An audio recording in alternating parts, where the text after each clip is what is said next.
Hello to everyone. তো আজকে বানালাম চিকেন।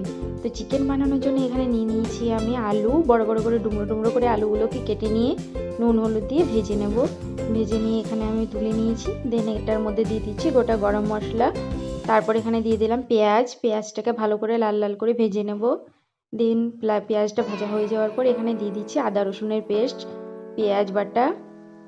এখানে দিয়ে দিলাম একটা টমেটো, নুন, লঙ্কার গুঁড়ো, জিরের গুঁড়ো, ধনের গুঁড়ো, হলুদ। দেন ভালো করে মশলাটাকে কষিয়ে নেব জল দিয়ে।